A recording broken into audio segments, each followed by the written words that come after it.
On March 13, 2008, the citizens of Omaha, Nebraska were shaken as news broke that there had been a double murder in Dundee, one of the city's normally quiet, affluent neighborhoods.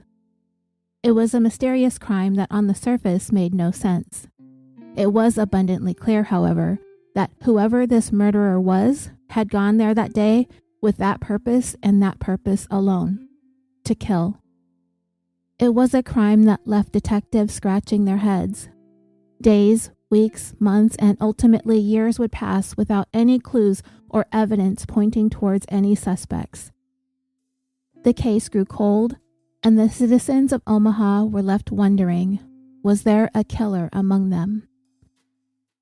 5 years and 2 months later, on Mother's Day of 2013, Omaha would be struck yet again by another double murder. And it brought the first double murder case back to life. Evidence at the scene left no doubt that these two cases were connected, leaving investigators faced with the terrifying possibility that they were dealing with a serial killer. And it brought about a renewed sense of urgency to get these cases solved and that killer behind bars. Today, we're going to examine these murder investigations and try to find the answers to some burning questions. How did these 4 people, who had no obvious connection to one another, end up murdered 5 years apart in eerily similar ways? Why were these people targeted? Who was responsible? And we are going to try and figure out if important clues were overlooked early on that, if investigated thoroughly, could have prevented the second double murders from happening. This is the 191st episode of Killafornia Dreaming, the tale of Dr. Serial Killer.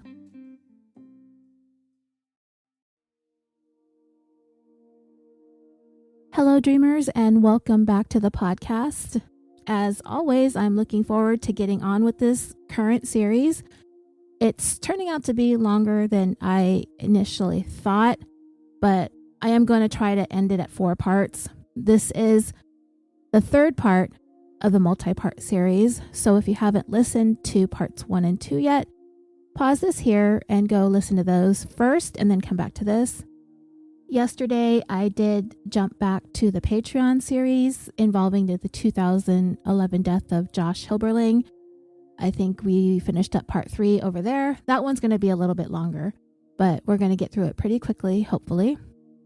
That involves a story of Josh and Amber Hilberling. They were a couple out of Tulsa, Oklahoma, who had a pretty tumultuous relationship, and it all culminated in a fight that ended in Josh falling out of their 25th floor apartment in Tulsa, Oklahoma.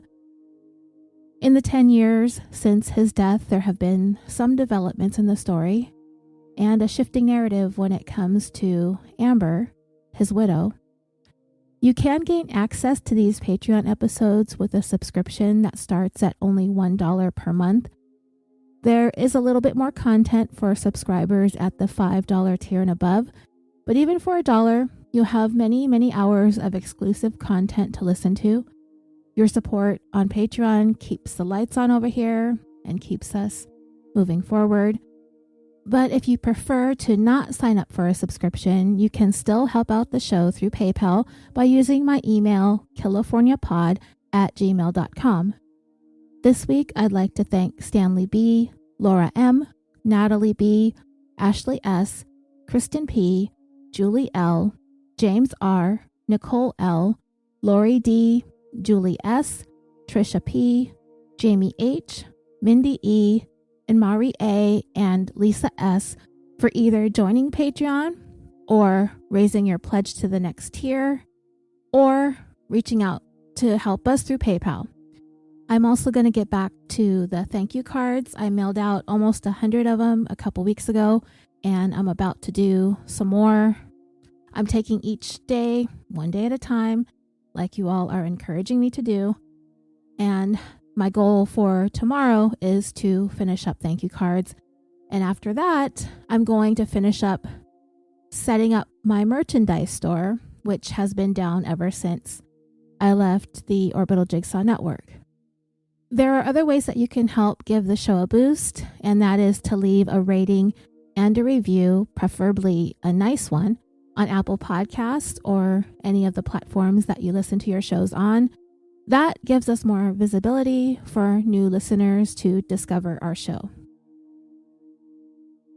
Some of the information regarding this case comes from news articles and court documents online, as well as a book written about this case entitled Pathological by Henry Cords and Todd Cooper. Any excerpts from the book will be cited in the show and in the show notes, along with links to the online articles. Okay, let's get started on part 3.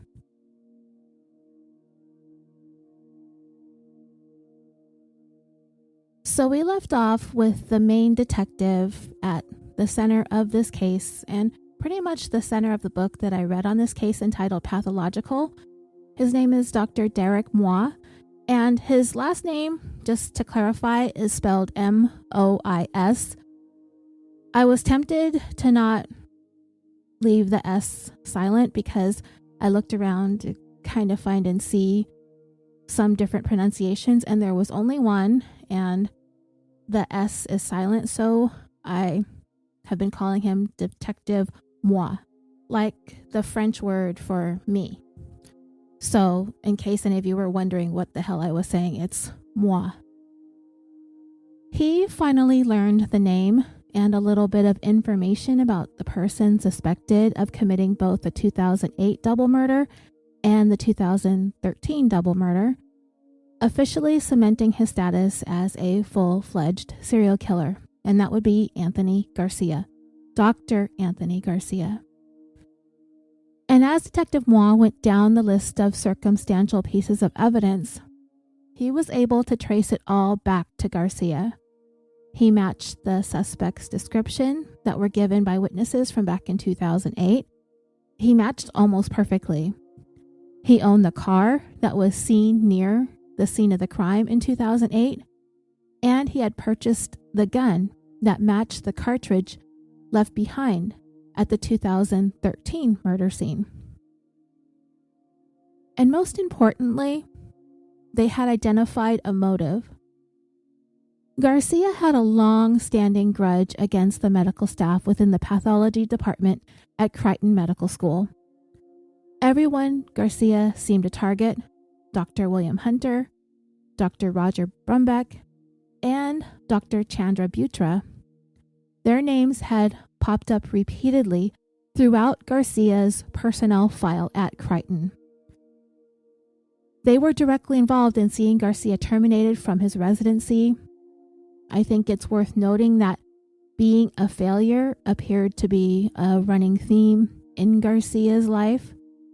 Not only did he fail professionally, unable to complete his residency, but he even technically failed at murdering. For a guy who had a chip on his shoulder and seemed to have had all these killings somewhat planned out, did all of you listening happen to notice that Garcia never actually murdered his intended targets? I don't know for sure if Garcia had a top 10 list of people that he wanted dead or something, but when it came to both of his trips to Omaha to commit murder, he never got to the persons that he was targeting. In 2008, it seemed his intentions were to kill Dr. Bill Hunter, but he ended up killing his son and his housekeeper. And with that, he technically did not get his revenge. Then he came back 5 years later wanting to murder Dr. Chandra Butra, and he failed yet again. But he did manage to kill the Brumbecks. They may or may not have been on his kill list, but they were not his first choice. And if the investigators did not get this case moving along quickly, nobody in the pathology department at Crichton were safe. Detective Moi was determined to make sure that he got justice for his 4 victims: Tom, Shirley, Roger, and Mary. He decided that he needed to separate himself and his crew of detectives from the task force war room. It would be himself, Detective Davis, and Detective Hertford. They were unofficially referred to as Team Garcia. One of their first orders of business was to place Garcia in Omaha the day of the Brumbeck murders. They had little to no physical or forensic evidence to tie Garcia directly to the crime scene, but if they could place him in the area at the time of the killings, that would tie up at least one major loose end. So Detective Moore went and looked at Garcia's bank accounts, his debit and credit cards, and bingo. A card that had belonged to Anthony Garcia had been used at 2 different locations in Omaha, or close to Omaha, on May 12, 2013, the day of the second set of murders. The first purchase happened sometime around 12:30 in the afternoon at a general store.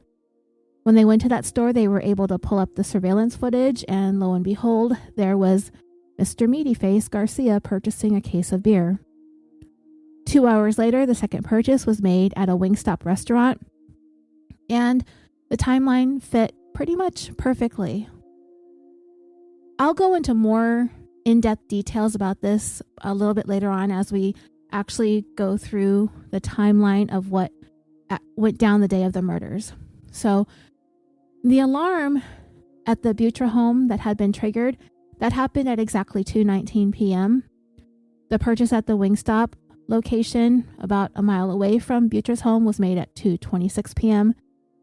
And while Garcia was sitting there at the Wingstop getting his food, an examination of his browser history would show that he made a Google search for the Brumbeck's address, which apparently popped up relatively easily.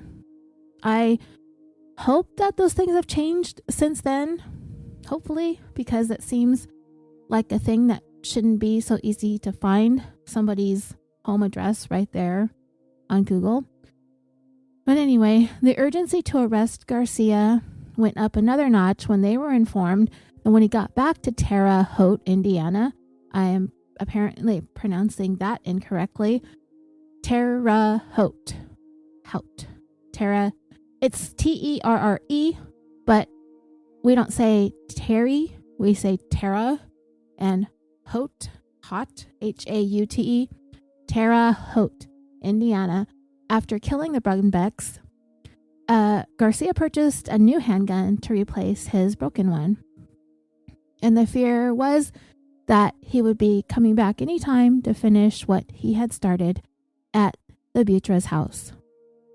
So they needed to really make sure that they had all the evidence lined up perfectly before they prepared to head into Indiana to arrest Garcia. They were really afraid that he was itching to use his new gun.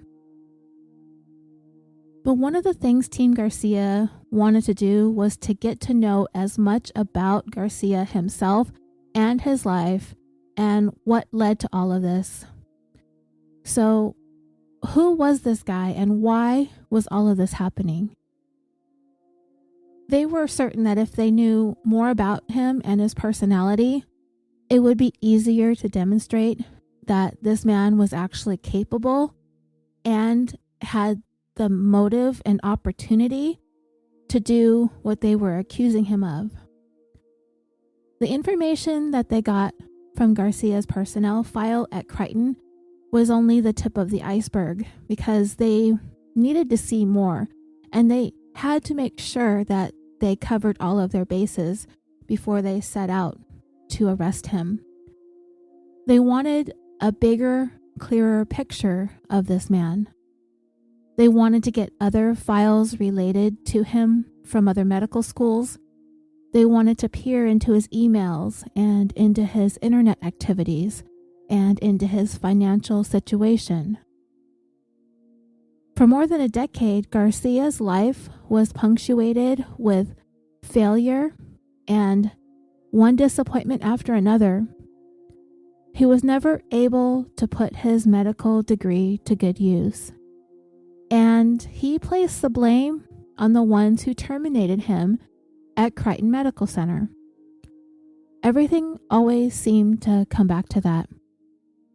So let's talk more about what happened in Garcia's life and how and why a promising career in medicine go so far off the rails. Anthony Garcia, born in 1973, was the oldest of 3 children to Fred and Estela Garcia. His dad worked for the post office and his mom was a nurse. They immigrated from Mexico and settled their family in Southern California. When Anthony Garcia graduated from medical school in 1999, it was his parents' proudest moment. It was like the American dream had really come true. Garcia then gathered up all of his worldly belongings, as there wasn't all that much to begin with. He jumped in the beat-up old van that the family had and drove all the way to upstate New York, where he was set to begin his residency at a family practice in Albany. Until this information came out, investigators were under the impression that Crichton was Garcia's first attempt at completing his residency, but it actually wasn't.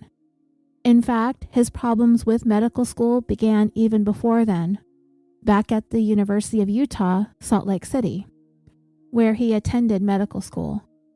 It was learned that Garcia actually took 5 years to complete what was supposed to have been a 4-year program. Before students were allowed to begin their 3rd year of medical school, they must pass an exam on the basic scientific foundations of medicine, and Garcia failed it 3 times, and this is what set him back an entire year. Garcia had also received less than stellar reviews when it came to his grasp of critical internal medicine.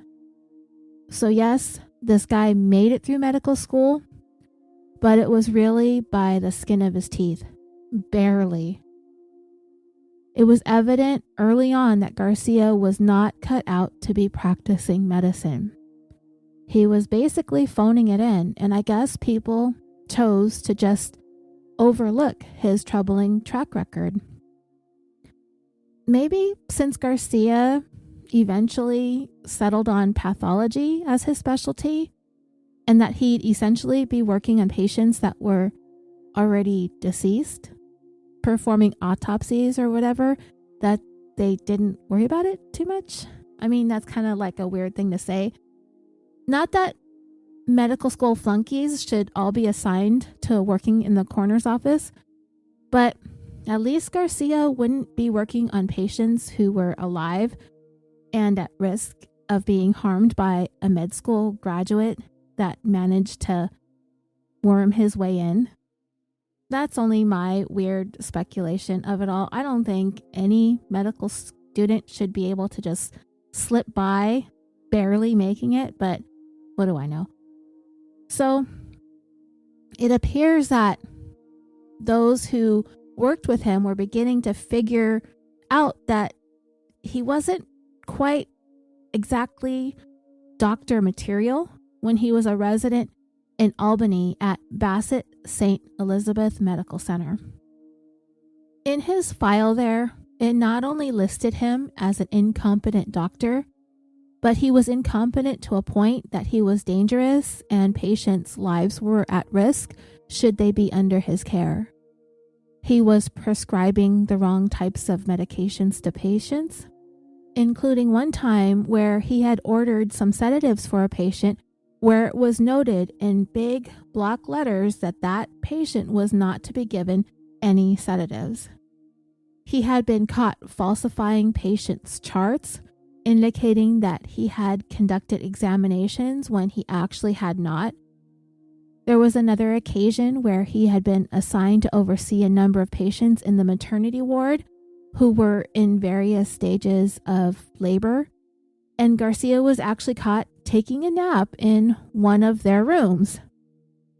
He was eventually terminated from Bassett St. Elizabeth for reasons that included a lack of a basic knowledge of medicine, that he was lazy, and he did not want to do his job thoroughly, that he had no interest in working, that he responded poorly to any kind of criticism of his work, that he was very egotistical, and that he exhibited very offensive and inappropriate behaviors around both hospital staff, doctors, nurses, administrators, and patients as well.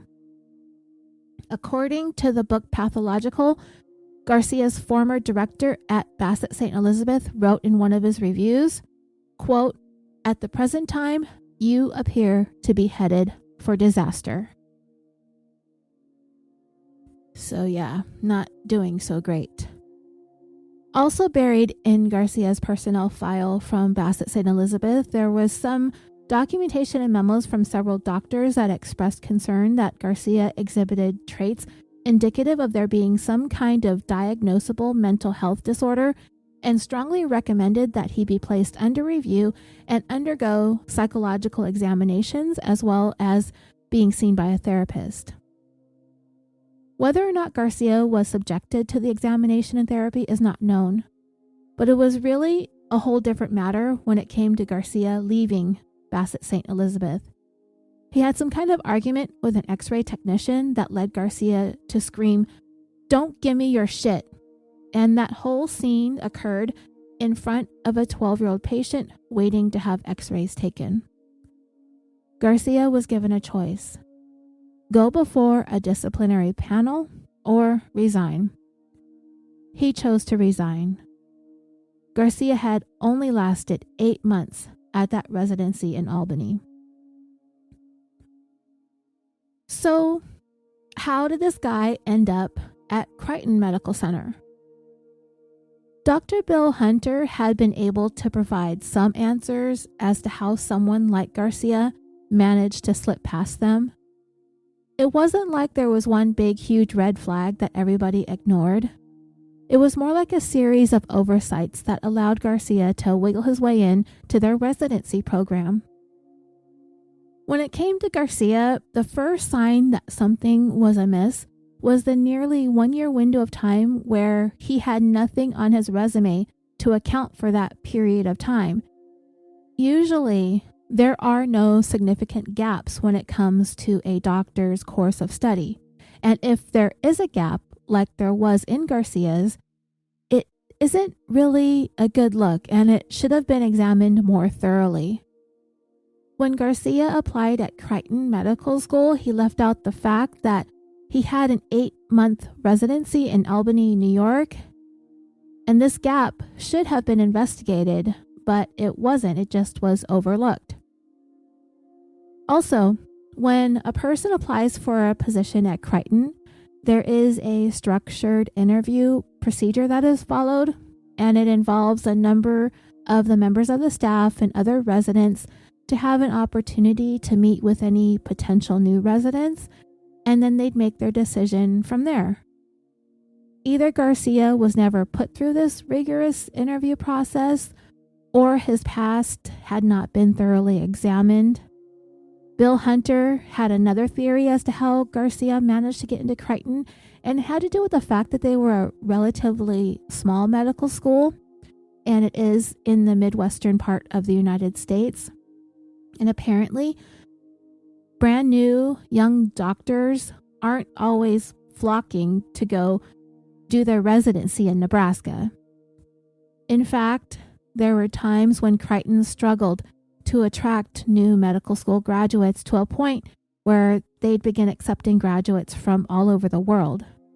So when Garcia was accepted into the program, the pathology department's residents were mostly foreign, and they were having trouble communicating, and that was becoming a growing problem.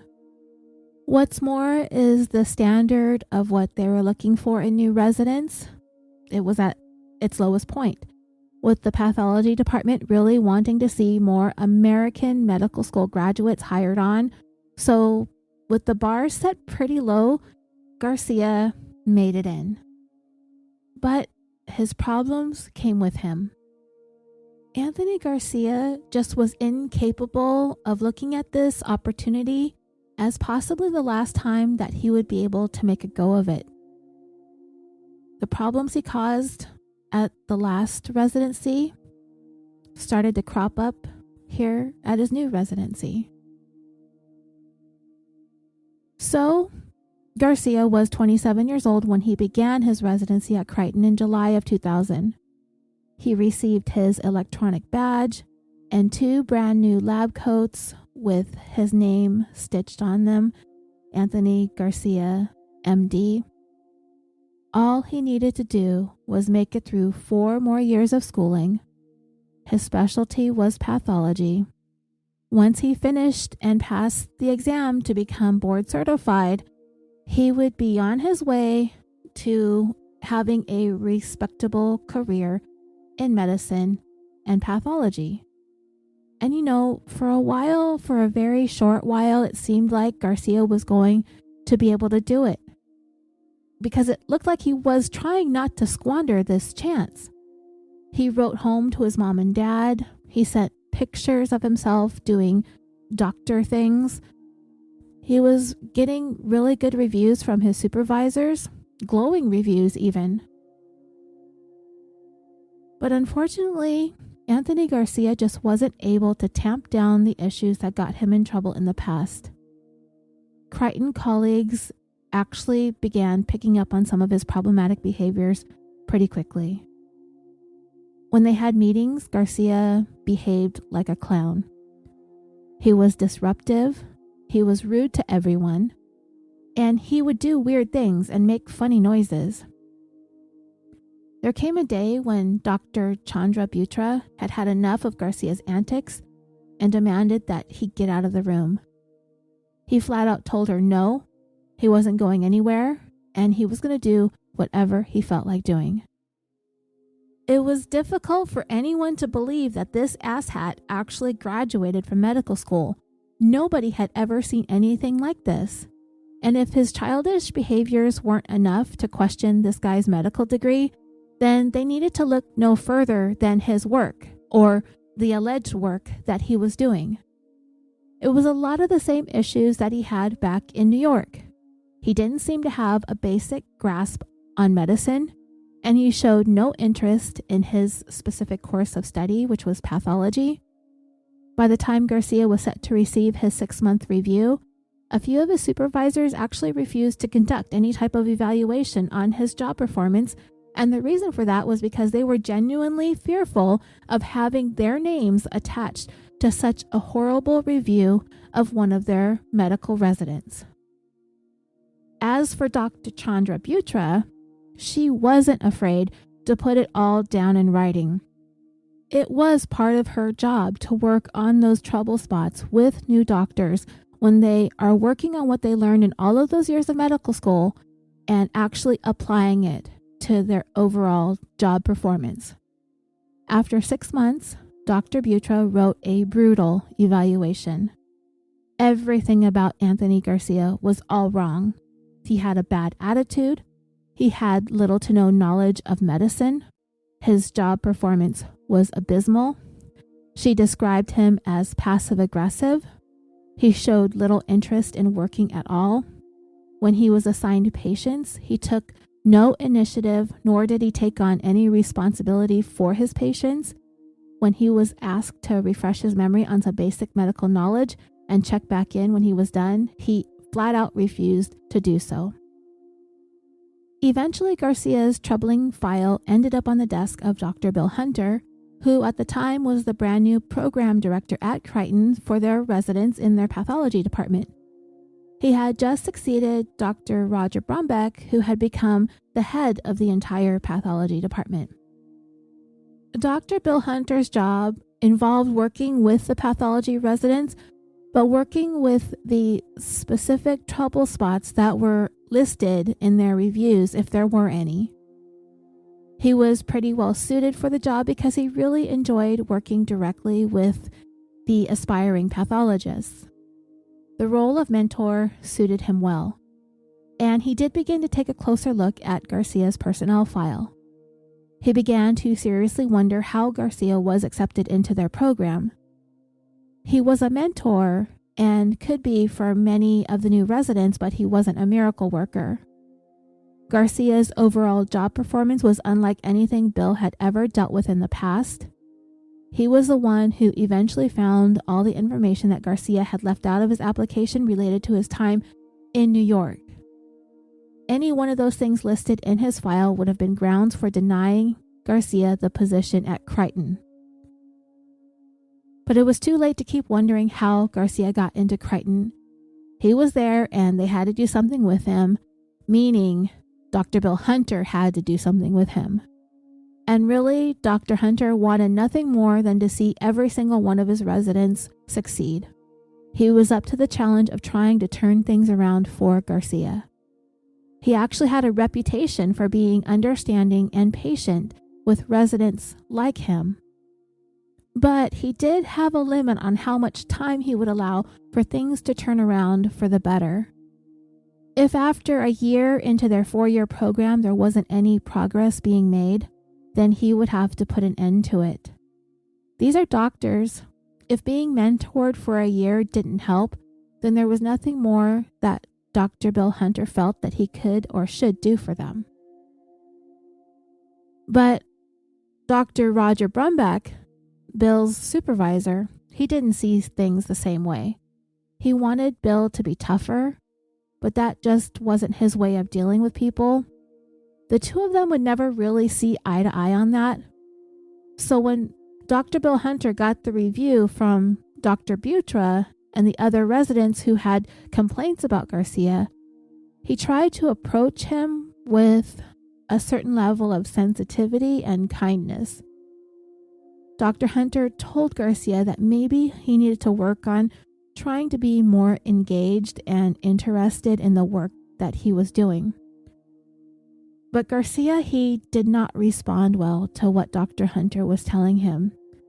He seemed to overreact when it came to what his supervisors were saying about him, like they were out to make him look bad. He was just really weird about it and defensive. Dr. Hunter did think Garcia was beginning to hold a grudge against everyone at Crichton, but he just had no idea how massive that grudge would turn out to be. But even after Dr. Hunter tried to give Garcia some ideas on how to make things go a bit smoother, it didn't get any better for Garcia. Rather, they got worse. A month later, he received another scathing review from Dr. Butra at a meeting that they had to specifically discuss the problems that they had with him, Garcia. When Dr. Butra said what she said about him at that meeting, he completely flew off the handle. He began yelling, calling her all kinds of names, totally unprofessional, totally disrespectful. Dr. Butra was finished dealing with him. She told Bill that she wanted Garcia to be placed under review, that he needed to be put on probation, and she wanted him to be considered... Hey, stop. Sorry about that. Where was I? She told Bill that she wanted Garcia to be placed under review, that he needed to be put on probation, and that she wanted to consider firing him. She had no more patience with it, and I don't think she had much to begin with, but she told Bill enough's enough. How many more times do we have to go through this before you start seeing that we have a big, huge, meaty problem on our hands here? Garcia became super defensive. He pointed fingers at everyone except for himself. And he especially blamed Dr. Butra for the problems that they were having. She was the one with the problem, not him. She's always saying and doing things to embarrass him or to insult him about his work in front of everyone else, that she does it all the time. And Garcia even went so far as to file a complaint against Butra with the person in charge of the residence, and he said if she kept it up that he would file a lawsuit against the entire university because of the way she talked down to him, telling him that these are simple things that he should already be familiar with. How could you not understand something so simple? It happened constantly. She was using her status at the school to be degrading and abusive towards him. Dr. Bill Hunter heard what Garcia was saying, but he really believed in Dr. Butra's assessments. He had known her for quite some time, and she had always been very open-minded and fair, but she was also quite stern with the residents. It was important to her because these people are doctors. they must be held to the highest standards. Not only that, Dr. Hunter had been in the room when Garcia flew into that tirade, and it was pretty serious. What had happened was Garcia was assigned to conduct an autopsy. The evaluator in the pathology department was there to observe his work, and Garcia had made some major mistakes. He had made some pedestrian mistakes, actually, when he did the autopsy, and when it came to the diagnosis, it was completely wrong. When he was told of his mistakes, Garcia lost it. He became loud and belligerent and disrespectful and rude to his evaluator. Probably not the person that you want to cause problems with, the person who is grading your autopsy. The evaluator told Dr. Hunter that Garcia needed to seriously chill out. Dr. Hunter felt the same way, but he did start to think that maybe there was something deeper going on with Garcia beyond him just having an attitude problem.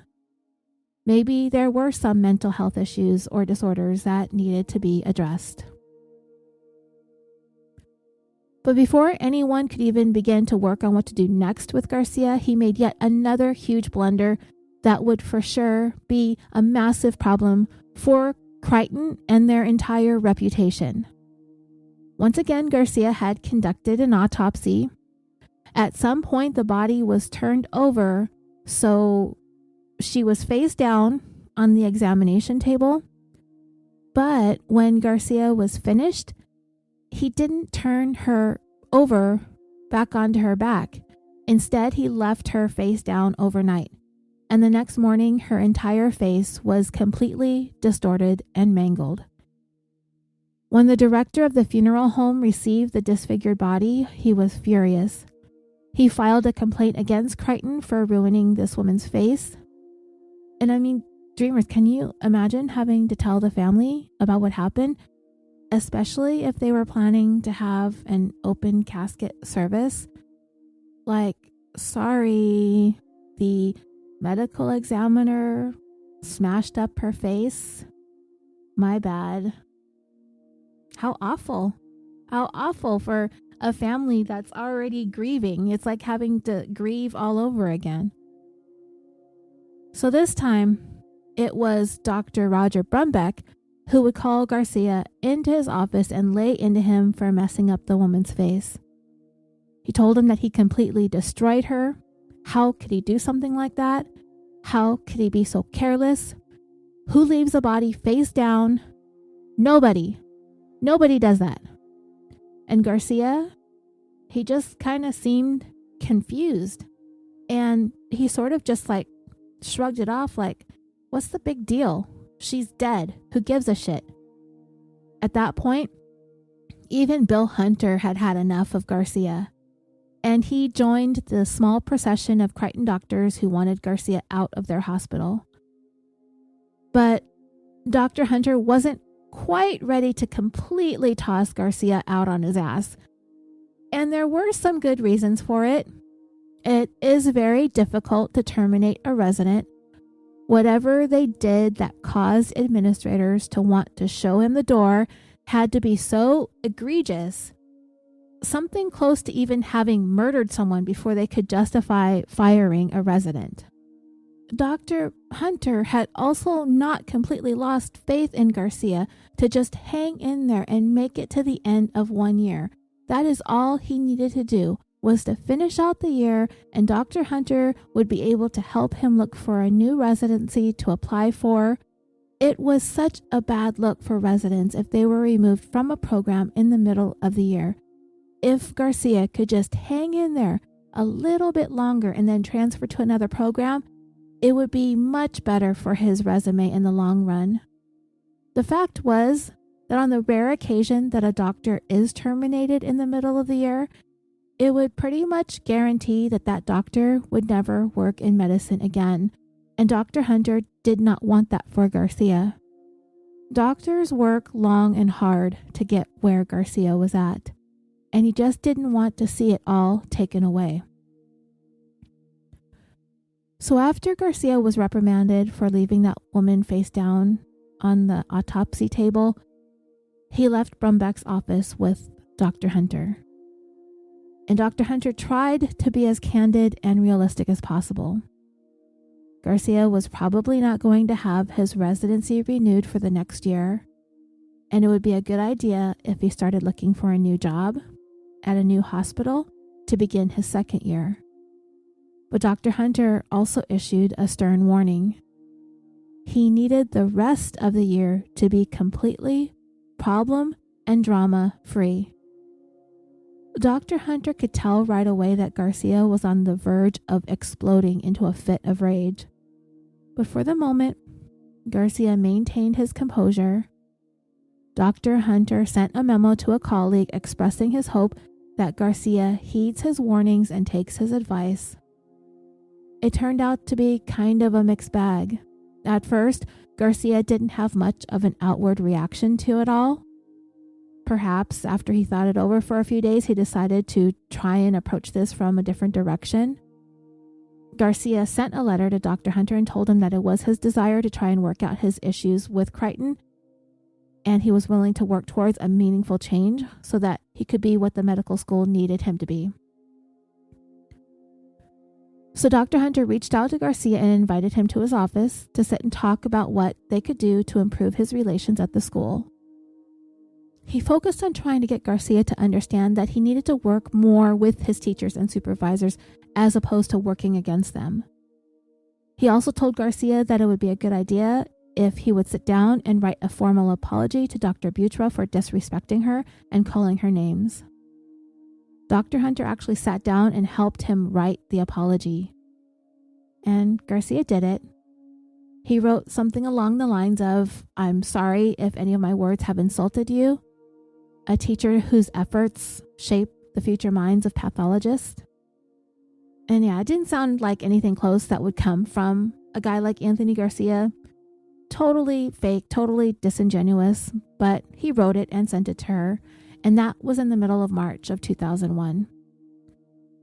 So for the remainder of March, and then into April and some of May, Garcia seemed to be on his okayest behavior, and his job performance had made some noticeable improvements.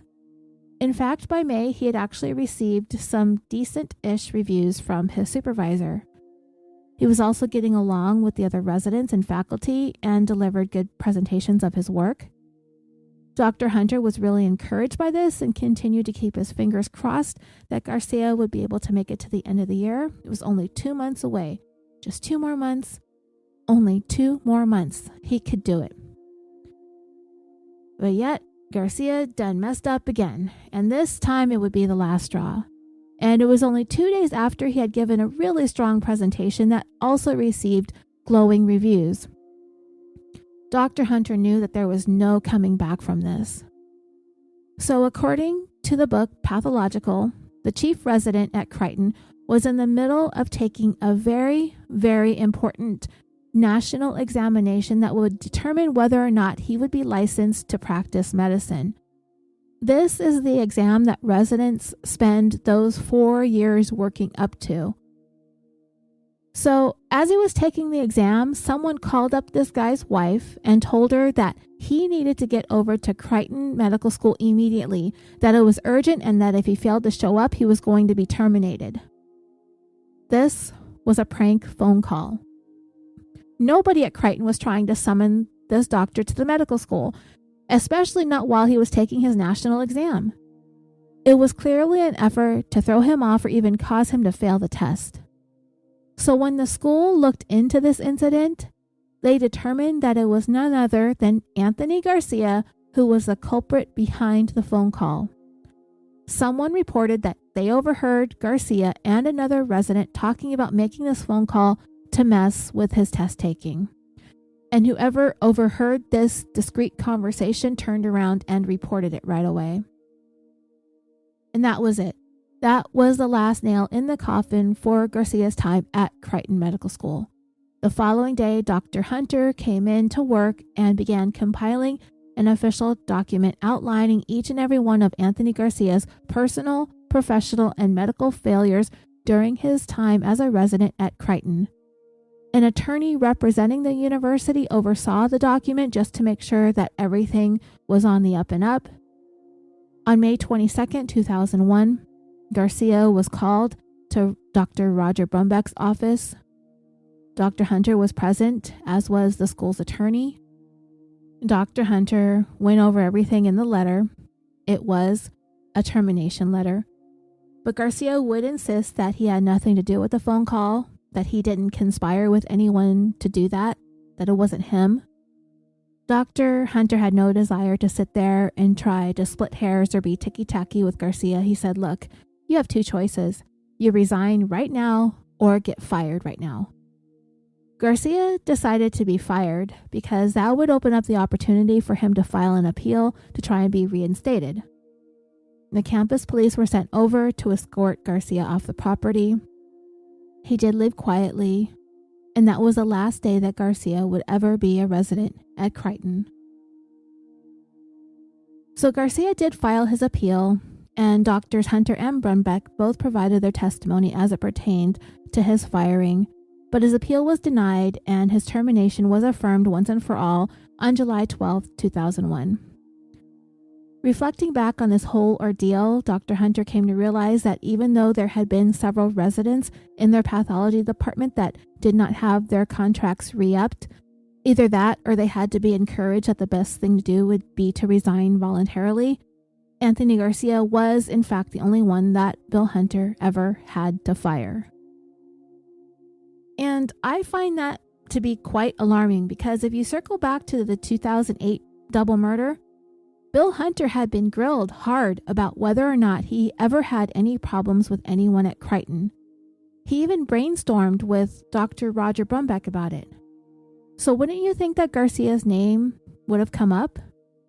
It had been almost 7 years at the time since Garcia had been fired, but wouldn't it have stood out to them? It seems like perhaps it did, and that Garcia's name had actually come up following the 2008 murders. But somehow it was overlooked. And Dr. Bill Hunter really tried to convince investigators that he couldn't believe that it was anybody at Crichton that would have wanted to murder his son or harm him. He downplayed it a lot. But Garcia's name was there. He was brought up, but it slipped through. And we'll explore this a little bit more later. After his firing became officially official, Garcia thought about trying to sue Crichton, but eventually he decided to let it go. And it wasn't because he was magically over it. It was because Dr. Bill Hunter had reached out to him and actually helped him secure a new residency. In September of 2001, Garcia applied for a position in the pathology department at the University of Illinois College of Medicine in Chicago. Dr. Hunter not only wrote a nice letter of recommendation for Garcia, when administrators reached out to him directly to inquire about him, Dr. Hunter gave him the thumbs up, and even though he may have harbored some not-so-glowing feelings about Garcia, he still really wanted and hoped for the best. Again, he saw these people as doctors, they're intelligent, and Garcia should know not to squander another opportunity like this. He just wanted Garcia to just get it. Just finally get it through your head. Just figure it out. Do your work. And even though Garcia did not work out well at Crichton, it didn't mean he wasn't going to work out well at a different hospital, working with different people, different environment. In addition to the help that Dr. Hunter provided, the University Medical School was actually short on pathology residents, so they needed to fill in those spots. This would be Anthony Garcia's third residency. To review, his first was in Albany, New York. After 8 months, he was told he needed to face a disciplinary panel or resign, so he chose to resign. Then he went to Crichton, where he did not disclose that he had been a resident at the hospital in New York, and he managed to slip past the typically stringent admissions process. Then, in less than a year, he received the same ultimatum to be fired or resign. So now, Garcia is on his third residency in Chicago, and while he lasted there longer than the other two hospitals combined, he still failed to complete 2 whole years. The person who decided to hire Garcia in 2001 later on said it was the worst choice he had ever made when it came to hiring a resident. The problems that Garcia had at the Chicago Medical School were a bit different, but may have been compounded by the problems that he had already had. Whatever mental health issues Garcia may have had, or personality disorder perhaps, this time it seemed to be taking a physical toll on him. He was bogged down by severe depression, he suffered from migraines, and his overall physical health deteriorated. He took several leaves of absence, long ones, and his medical bills began piling up. When all was said and done, Garcia owed about $80,000 in medical bills, and most of it was for visits to neurologists and psychiatrists. Before finishing up his second year, Garcia left the Chicago Medical School and went home to his parents' house back in California. He had so much debt from school and his medical bills, he decided on bankruptcy in 2005. And for the next 2 years, Garcia stayed at home and tried to decide what he was going to do next. Well, as it turns out, it seems as though Anthony Garcia is the doctor with 9 lives because he managed to make another comeback. This time he applied for a residency at Louisiana State University Health and Science Center in Shreveport. We'll just call it LSU Health Center, or just LSU for short. He was accepted, amazingly, but now, as Detective Moa was getting to this part, he did not see that Garcia had this residency at LSU in the personnel binder from Crichton, and possibly because it came afterwards and wasn't included. But when the detectives had asked for the records from his residency in New York, there was an even more recent application Garcia had filed for a license to practice medicine in Kentucky, and the paperwork also listed LSU. The detectives also put in a request for Garcia's LSU files, which they received a couple of days later, and it was there they were able to put together that the LSU residency was yet another massive failure in Garcia's timeline. And what stood out to the detectives even more was the fact that Garcia being fired from Crichton Medical School was cited in his LSU paperwork. There was also evidence that Garcia attempted to hide the fact that he was fired, and it had actually become the reason why things fell apart for him at LSU also. When Garcia got to the LSU Health Center, he applied for and received a temporary medical license to practice in the state of Louisiana while his application was under review by the medical board. They needed to verify that what Garcia had listed as his past residencies were legitimate, but also they need to verify that he did satisfactorily complete all the training that he said that he underwent. When they began contacting the schools that Garcia had listed, they eventually got a hold of Dr. Bill Hunter at good old Crichton. That was a part of Dr. Hunter's job, verifying applications. Mostly it was pretty routine, but not so much when it came to Garcia. In this case, he would have to consult with their legal department as to what he should say and do, but he knew he needed to be upfront about Garcia's time at Crichton. So when LSU asked, he had to tell them that Garcia failed to complete a full year of his residency because he was fired. I'm not sure if Bill told them all of the specifics as to why he was fired, however. So the medical board in Louisiana, the information that they received from Crichton didn't line up with the things that Garcia had put down on his application. In fact, he had put down things that were flat out lies. Garcia put that he satisfactorily completed 1 year at Crichton. Not true. He was fired after 10 months and his appeal was denied and his firing was upheld. And he said that he had never been made to face a disciplinary board. Also not true. So the medical board made note of the false information that Garcia had provided, as well as important information that he left out. And in February of 2008, they informed the administrators at LSU Health Center that Garcia would be denied a state board medical license. They did say that Garcia could continue his residency. They're at LSU with a temporary license that he had been issued, but LSU administrators weren't having it. If this guy lied to the state medical board, he probably lied to them too. LSU contacted Dr. Hunter once again over at Crichton, and he verified for them that he had been fired in 2001 and that Garcia was considered to be a very weak resident while he was there. Garcia was asked to come and speak to his direct administrators at LSU. They were direct and to the point. He was being fired from his residency for leaving off pertinent information regarding his time at Crichton Medical School. Garcia made a futile attempt to defend himself, accusing the Crichton program of systemic racism, and if he had the means to have filed a lawsuit against the school, he would have, and he would have won. Garcia was advised that if he wanted to dispute this, he could file an official appeal, but Garcia seemed to be just kind of deflated and said to forget it, and security walked him out of the building and off the property. And I believe that this was the last disappointment, the last failure that Anthony Garcia could shoulder. When the detectives constructed this abysmal timeline of Garcia's attempts at becoming a doctor, they soon realized that each one of these events in Garcia's life, each time that he was denied or dismissed or fired, each was a stepping stone to what ultimately occurred in Omaha, Nebraska on March 13th, 2008.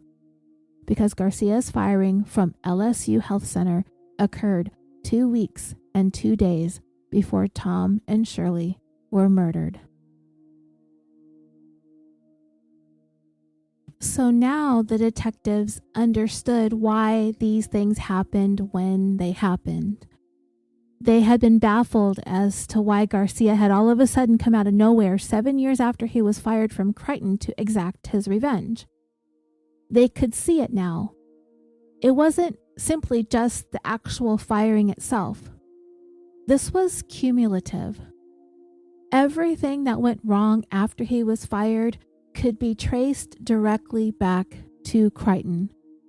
Every time it seemed like Garcia was going to be able to bring his career back to life, it was shot down again and again and again. And it wasn't just because of Crichton. It was because of Dr. Chandra Butra, Dr. Roger Brumbeck, and Dr. Bill Hunter. At least in his own mind, those were the people that were to be held responsible. Even though Dr. Hunter did at one time help him get that new residency in Chicago. It is not clear, however, if Garcia actually knew that LSU had spoken directly to Dr. Hunter, or if Garcia knew he was fired as a direct result of the conversation that they had had with him. If he did know, then this may have led to him having that grudge against Dr. Hunter, even though he had tried to help him. Either way, Garcia was holding them all responsible for his endless string of professional failures, and he wanted to make them pay. So 16 days after LSU fired Garcia, he showed up at Bill Hunter's home and murdered his son and housekeeper. So what happened next, and where did Garcia go, and what did he do after he murdered Tom and Shirley? Well, following his firing from LSU, he went back to Chicago, Illinois. To refresh, Garcia had got there on a good recommendation from Dr. Hunter, but he ended up falling apart mentally and physically and ended up leaving or being asked to leave before he was done with 2 years.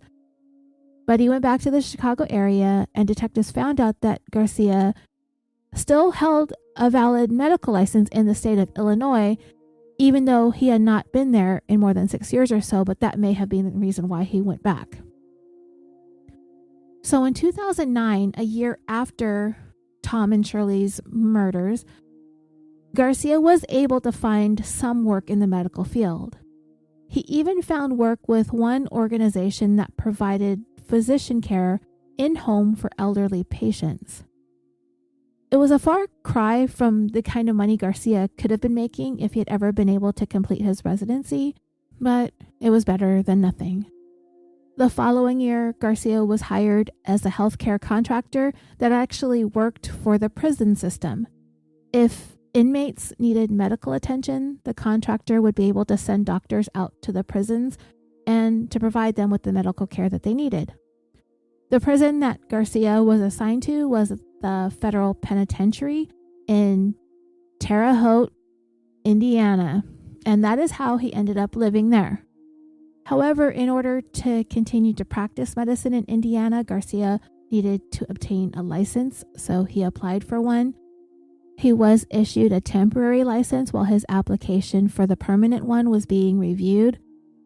And just like all the other times that Garcia attempted to resurrect his medical career, all the things that had been ruining every opportunity struck yet again.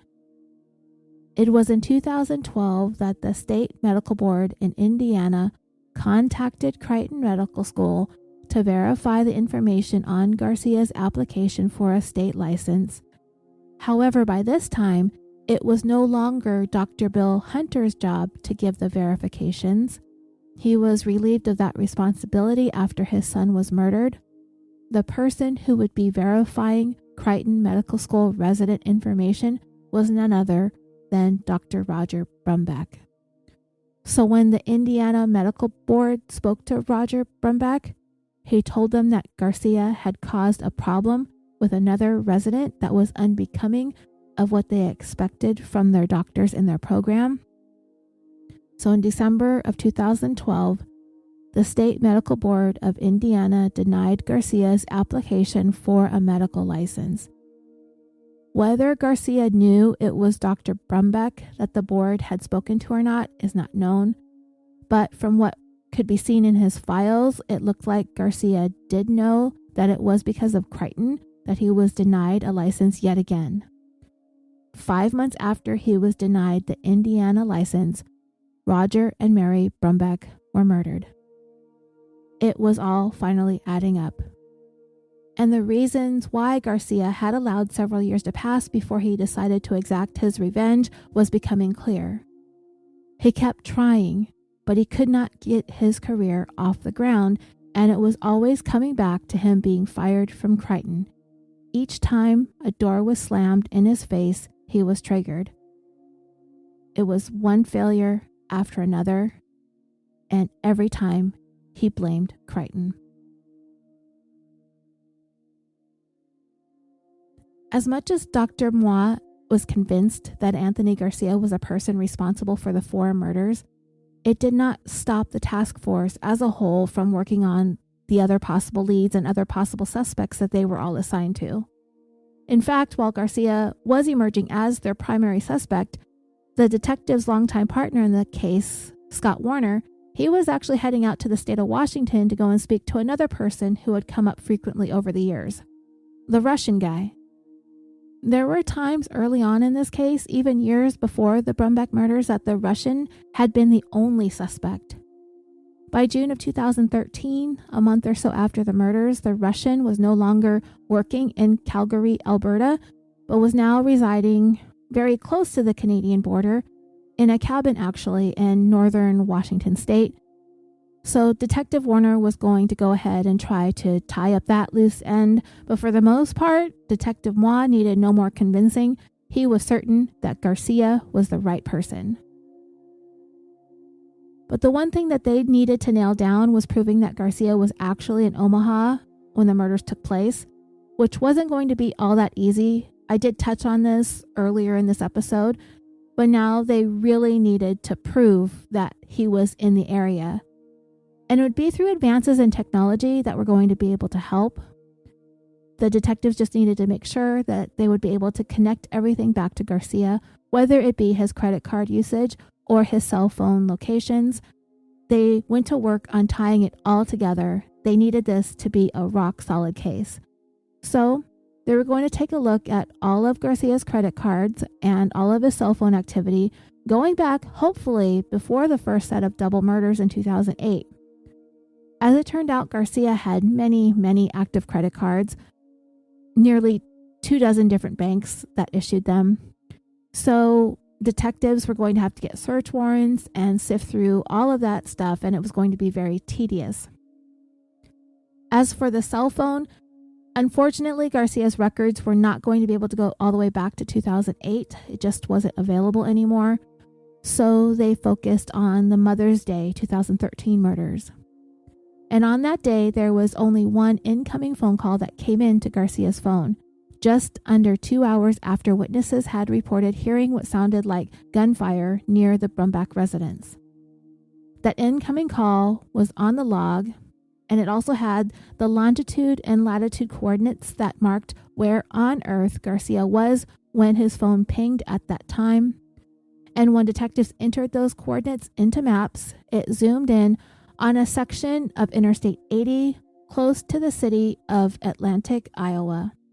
So that would place Garcia's cell phone just about 60 miles or 96 kilometers east of Omaha, and this would be the route that he would have taken to head back to Terre Haute, Indiana.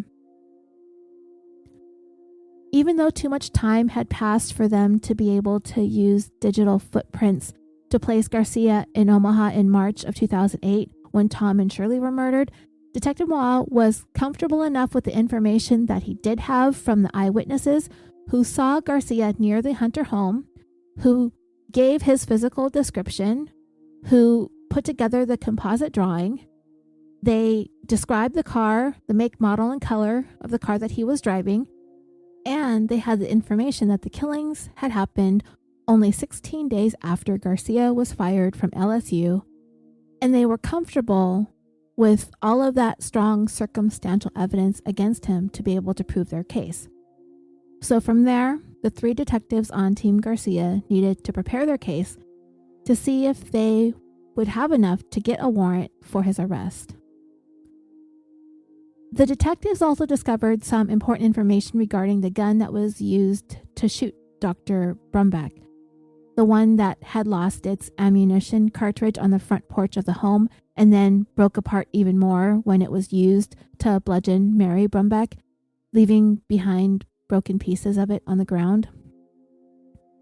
When the detectives continued to look at Garcia's phone records after that incoming call that placed him an hour east of Omaha, they found that Garcia had made an outgoing call to a place called Gander Mountain, which was apparently a large, well-known retailer of outdoorsy kind of stuff. I'd never heard of it, but I searched it, and I was redirected to the nearest gun shops in and around Las Vegas, of which there are plenty, apparently. Gander Mountain is also related to Camping World. They may have closed down. I really couldn't find exactly what was going on with it, but Garcia's call logs showed that he had called them up at some point. So investigators were already able to identify the kind of gun that all those bits and pieces broken off at the Brumbach's house had come from. They were lucky enough to have a crime lab technician who knew just about anything and everything that you would ever want to know about guns, and he told them exactly what kind of gun that those parts had come from, and that was a Smith & Wesson 9mm SD9VE semi-automatic pistol. So they contacted law enforcement over in Indiana and asked them to get a search warrant so they could get a look at Gander Mountain's gun sale records to see if Garcia had ever purchased that type of gun. And it turned out that he did. Just 2 months before the Brumbachs were murdered, Garcia had purchased that exact weapon at that store that he called. While all of this was going on in the background, Detective Scott Warner had returned from northern Washington state with nothing more that implicated the Russian in these killings, which disappointed those in charge of the task force because they had not let go of the Russian as a suspect just yet. But Warner was already certain that the Russian wasn't their guy. But still, as time was ticking by and they were getting anxious to make an arrest, especially because they were really afraid that the killer wasn't finished exacting his revenge on those he had a grudge with at Crichton Medical School's pathology department. But it wasn't very long after Warner decidedly crossed the Russian off once and for all that Team Garcia briefed everyone about the things that they had discovered about their prime suspect. So everyone focused in on Garcia too. But what raised the urgency was the fact that they discovered, among other things, that Garcia had purchased a new gun to replace the one that broke. At the same time, these detectives knew that they needed to be patient because they really had to get this right to make sure that they had enough evidence implicating Garcia in the murders before they arrested him. They had been waiting on credit card information, and because they were waiting on so many banks to produce Garcia's credit card records dating back to 2007, it was a very, very slow process. And the information they were getting back was mostly useless. There was one of Garcia's credit card companies that Detective Moore had not heard from yet, so he decided to give them a call and ask for just a recent record of purchases on the credit cards going back to May of that year to include Mother's Day. The bank said that they could do that, and after about a week, the detectives received Garcia's statements of his purchases, and we had talked about this in the beginning, and I told you I was going to circle back to this. It turned out that Garcia had used that credit card twice on the day that the Brumbacks were murdered at 2 locations in Omaha, or close to Omaha actually. One was at the Wingstop restaurant, and the other one was at a place called Casey's General Store. Detective Moore went over to the Wingstop to see if the manager or whoever could bring up the receipt from that day that Garcia was there. After doing a little bit of digging, the detective got what he was looking for. The receipt, the actual receipt. Garcia had purchased his lunch at 2:26 p.m. on May 12, 2013. And when you put that into the timeline of events that day, that purchase came only 9 minutes after the Butra's home alarm system was triggered. The Wingstop was a mile away from their home. When the detectives timed their drive from the Butra's to the Wingstop, it took them less than 2.5 minutes to get there. As for Casey's General Store, that purchase happened before the killings, before Garcia actually got into Nebraska. It was located in Council Bluffs, Iowa, which is separated by the Missouri River. That's the state line between Iowa and Nebraska, and Omaha is just on the other side of that river. Garcia stopped there on the Iowa side. He parked his car, he went inside, he used the restroom, he purchased a case of beer, he got back into his car, and he drove away. How do they know all that from a credit card transaction? Well, not only did they have the receipt that Garcia was actually there in Council Bluffs, it was all captured on surveillance video, both outside the general store and inside. There was no question that was Garcia's meaty face on camera. And with that, Detective Moore, Davis, and Hertford put together a compelling PowerPoint presentation to show to the district attorney, and by the end of it, the DA agreed that they could move forward, and Detective Moore began writing up his affidavit for his warrant, which a judge signed off on. Now all they needed to do was get to Indiana to make their arrest.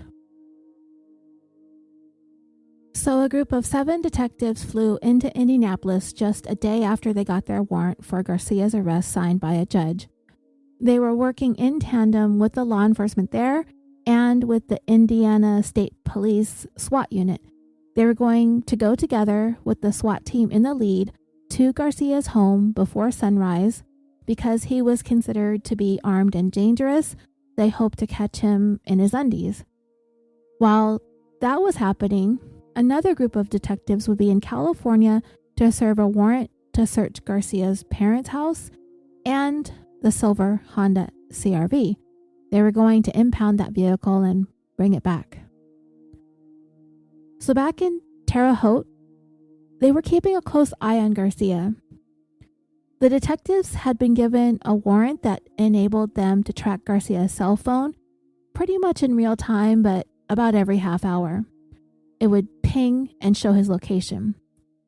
So they were surprised when they found out that Garcia was not actually at home when they got off the plane in Indianapolis. The last update that they got indicated that Garcia was at his house, but by the time they got off the plane and pinged his phone again, he was on the move. And he was actually over in the state of Illinois, and he was actively moving. So the investigators regrouped and started driving towards Terre Haute, which was a little more than an hour away from the airport. And as they watched the pings on Garcia's phone every 30 minutes, they found him to be in the town of Salem, Illinois eventually. And then it appeared like he stopped there. So now they wanted to hurry up and try to find out what Garcia was up to. At this point, it could have been anything. He could have been working. He could have caught wind of their investigation into him. He could be on his way to kill some more. After all, the main reason why they wanted that warrant to track his phone was to keep tabs on him just in case he decided to come back to Omaha again, which was their biggest fear. And they were ready to arrest him on the spot if he ever got that close to Omaha. But from the direction that Garcia seemed to have been driving based on their pings, it didn't look like he was heading towards Omaha. But if he kept going the direction that he was going, it was a route that would have taken him to Shreveport, Louisiana.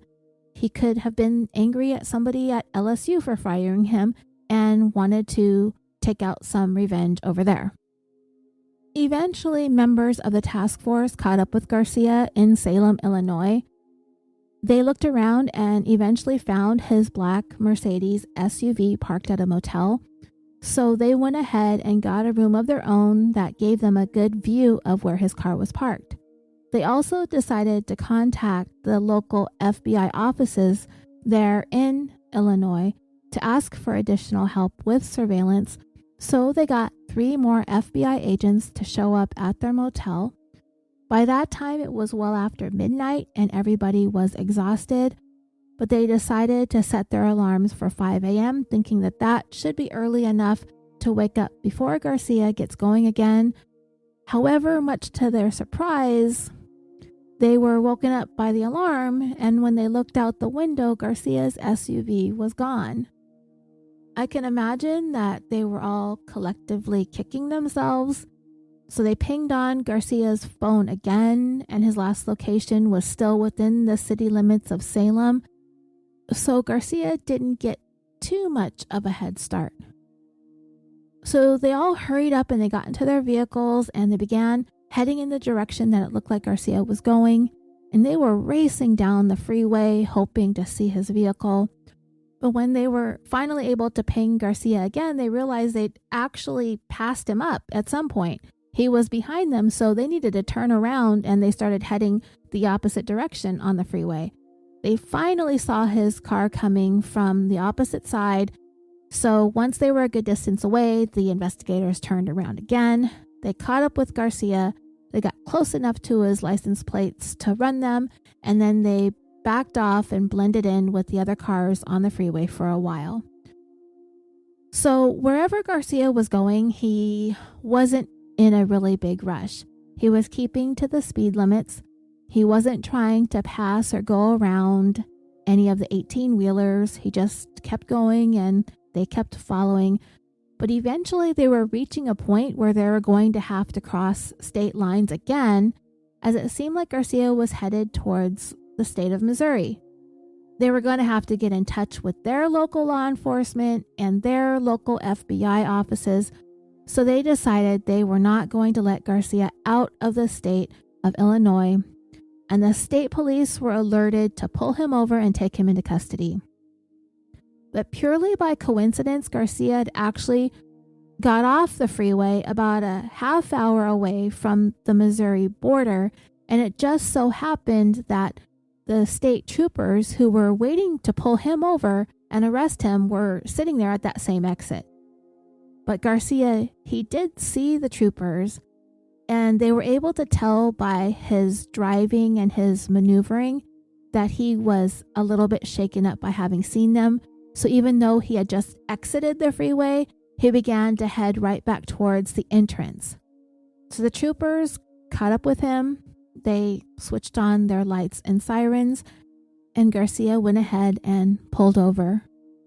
He followed the orders to get out of the car and to go down onto his knees. He told them that he had a gun in the passenger seat, and when they approached Garcia, they placed him in handcuffs. It was apparently immediately obvious that Garcia was drunk. He reeked of alcohol and he blew a .16. They arrested him for DUI. But you know, and I know, that is probably the least of Anthony Garcia's problems.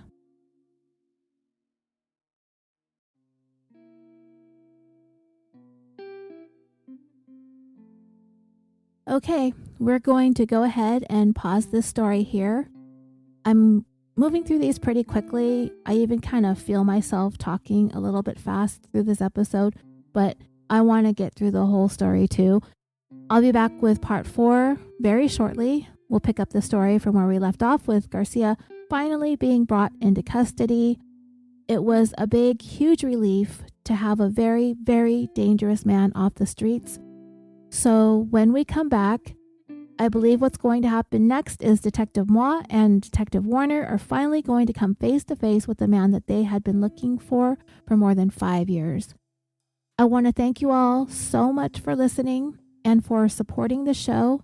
I'm your host, Roseanne, and as always, until next time, sweet dreams.